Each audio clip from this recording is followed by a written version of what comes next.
తస్మాత్త్వమింద్రియాణ్యాదో నియమ్య భరతర్షభ పాప్మానం ప్రజహిహేనం జ్ఞాన విజ్ఞాన నాశనం. భరతవంశ శ్రేష్ఠుడవైన ఓ అర్జున, కాబట్టి నీవు మొట్టమొదట ఇంద్రియములను నిగ్రహించి జ్ఞాన విజ్ఞానములను రెండింటినీ నాశనం చేయునట్టి పాపస్వరూపమైనదిగా ఈ కామమును తప్పకుండా సంపూర్ణముగా విడిచిపెట్టాలి. ఇక్కడ కామము అంటే కనబడుతున్న విషయాలకు సంబంధించిన కోరికలు అని అర్థము. ఇటువంటి కామమును జయించాలంటే ముందుగా దాని ఆశ్రయములను లోబర్చుకొనవలను. ఆ ఆశ్రయములు ఏవి అంటే ఇంద్రియములు, మనస్సు, బుద్ధి అని ముందే తెలుసుకున్నాము. ఇందులో మొదటిది అయిన ఇంద్రియాలను అది ముందుగా ఆక్రమించుకొని ఆ తర్వాత మనస్సును, బుద్ధిని వశపరుచుకుంటుంది.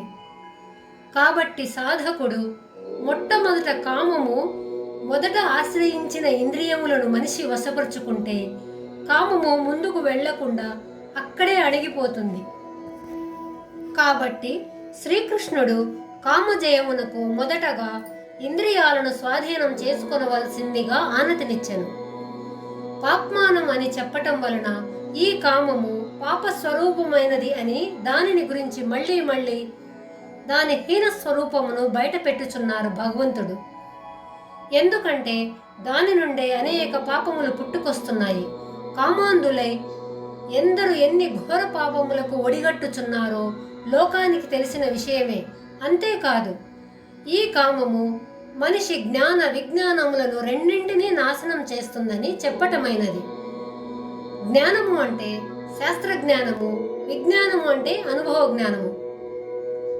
సాధన దశలో కష్టపడి సంపాదించుకున్న ఈ రెండు కామ ప్రభావముతో బూడిద పాలైపోవచ్చున్నవి.